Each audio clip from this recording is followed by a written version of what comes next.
Je m'appelle Francine Christophe. Je suis née le 18 août 1933. 1933, c'est l'année où Hitler prend le pouvoir. Voilà. C'est mon étoile. Je la porte sur la poitrine, bien entendu, comme tous les juifs. C'est gros, n'est-ce pas? Surtout sur une poitrine d'enfant, puisque j'ai 8 ans en ce moment-là.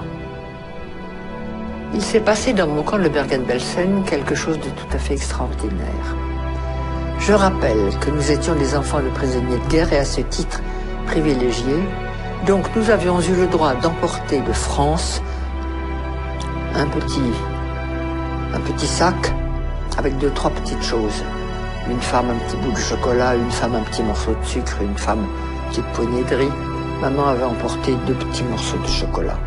Elle me disait, on garde ça pour le jour où je te verrai vraiment, complètement par terre, fichu.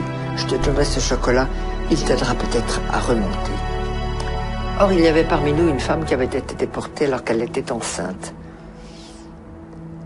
Ça ne se voyait pas, évidemment, elle était si maigre. Mais n'empêche que le jour de l'accouchement est arrivé et elle est partie au revire accompagnée de ma mère qui était notre chef de baraque. Et avant de partir, ma mère me dit « Tu te souviens que je garde un morceau de chocolat ?»« Oui, maman. »« Comment te sens-tu ?»« Bien, maman, ça peut aller. » Alors, si tu me le permets, ce morceau de chocolat, je l'apporterai à notre amie Hélène, parce qu'un accouchement ici, elle va peut-être mourir. Et si je lui donne le chocolat, ça l'aidera peut-être. Oui, maman, tu le prends.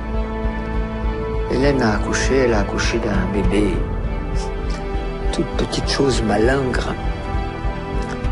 Elle a mangé le chocolat, elle n'est pas morte, et elle est revenue dans la baraque. Le bébé n'a jamais pleuré, jamais, pas même jeun. Au bout de 6 mois, la libération est arrivée, on a défait tous ces chiffons, le bébé a crié. C'était là sa naissance. Nous l'avons ramené en France. Tout petit truc de 6 mois, minuscule.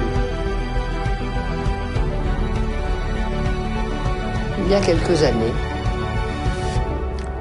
ma fille me dit « Maman, si vous aviez eu des psychologues ou des psychiatres à votre retour, ça se serait mieux passé pour vous. » Je dis sûrement, mais il n'y en avait pas.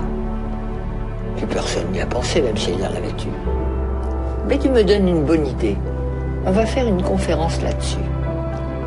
Et j'ai organisé une conférence sur le thème « Et s'il y avait eu des psys en 1945 à notre retour des camps, comment est-ce que ça se serait passé ?» J'ai eu beaucoup de monde, des anciens, des survivants, des curieux, et puis beaucoup de psychologues, psychiatres, psychothérapeutes, tout ce monde-là venu. Très intéressant. Chacun avait son idée, c'était très bien. Et puis il y a une femme qui est arrivée et qui a dit « Moi, j'habite Marseille, je suis médecin psychiatre. Et avant de vous faire ma communication, j'ai quelque chose à donner à Francine Christophe, c'est-à-dire à moi. » Elle fouille dans sa poche, elle sort un morceau de chocolat, elle me le donne et elle me dit « Je suis le bébé. »